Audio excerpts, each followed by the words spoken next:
We're now tossing the special, but first let's tell you and warn you that the next story you're about to watch has scenes with graphic images and viewer discretion is highly advised. A 68-year-old widow, Mrs. Anne Ekechukwu, who narrowly escaped being lynched over false accusation of missing genitals in Asaba, the Delta State capital, is calling for justice as it brings to light the ugly trend of jungle justice, which is fast becoming a norm in the society. In this special report, TVC News Ikenna Amechi looks at why self-help is eating deep into the conscience of the society and the need to halt it for a better nation. Sunday, October 8th, the crowd here at DBS Road in the heart of Asaba is attracted to an incident of missing genitals. This 18-year-old young man, alongside his friends, is accusing a 68-year-old woman who boarded a tricycle with them of mysteriously taking his genital. As the crowd continues to increase, traffic was obstructed and the woman beaten and stripped. She was almost burnt, but for the intervention of the police who rescued her. The police, after a thorough investigation, realized that the private part of the young man was intact and the woman was falsely accused. The police then arrested the young man and his two brothers. Paraded here are the three young men who are still denying the crime they committed.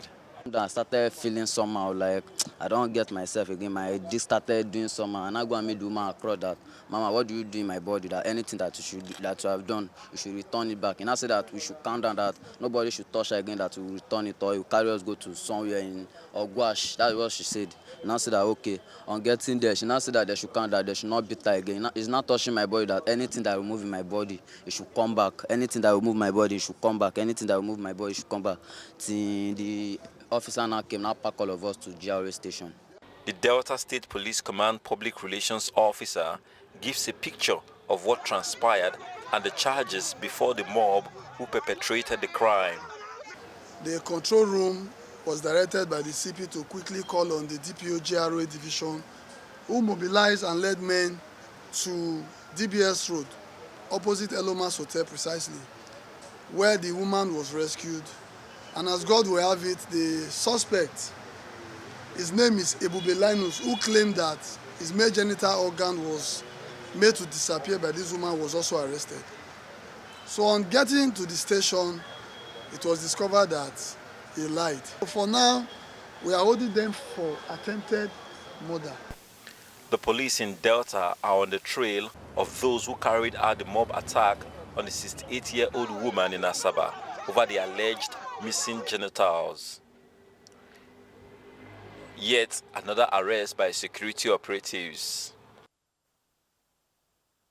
Our findings led us to the house of the victim of this mob action, where she is still recuperating from the injuries sustained during that jungle justice. The victim, who is a grandmother, is still recuperating from the mob action. She demands justice, vindication, and payment for damages. I just see tire. Then carry tire come. See, if I don't put this in, why I come out for here now? Then go kill me now. I go die. I say, make me no kill me. Oh. If you kill me, my blood will there for your head. If they can come a public place, open and tell that thing where they say, Mama, take. No be Mama take a more. Now something, a ritual or anything they want take Mama do. A legal practitioner speaks on the rising cases of jungle justice and its implications. It tells about the ill of this society. It tells you about the breakdown of law and order in this society. You see, when you say someone's genital has been taken, just randomly, spontaneously, and the next thing, all bystanders, have come to a conclusion that the accusation is true, and therefore the woman should be killed, only for you to discover that the woman in question has not done anything wrong. Even that allegation cannot be substantiated, but they are ready to kill. We have it all over. We have the Alu 4, where, some boys were lynched and killed. That the perpetrators of this don't know that someday it can turn around. People are very impatient.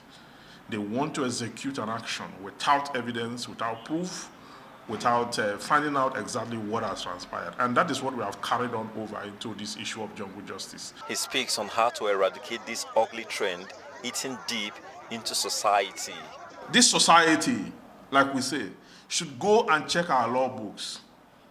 Most people who commit heinous crimes don't really know the penalty until they are arraigned and they are told that this is the penalty for the crime you have just committed.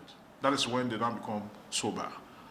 Okay, but if they knew this beforehand, perhaps they will stay away from it. So the truth is that our society, we need to educate people in our society. We can't say this enough. This society is highly uneducated. The last time I checked, it's about 57% illiterate index level. For the Delta State Commissioner of Police, resorting to self-help will no longer be tolerated. This idea of going about attacking, seeking self-help to ensure that they get back their own pounds of flesh should not be allowed. It should be discouraged outrightly. Ignorance and illiteracy have been identified as major causes of mob attack, and there is need for reorientation of members of the public. At least 391 persons have been killed by mobs across several states in Nigeria between 2019 and May 2022, according to a report by SB Morgan Intelligence. Ikenna Amechi, TVC News, Asaba.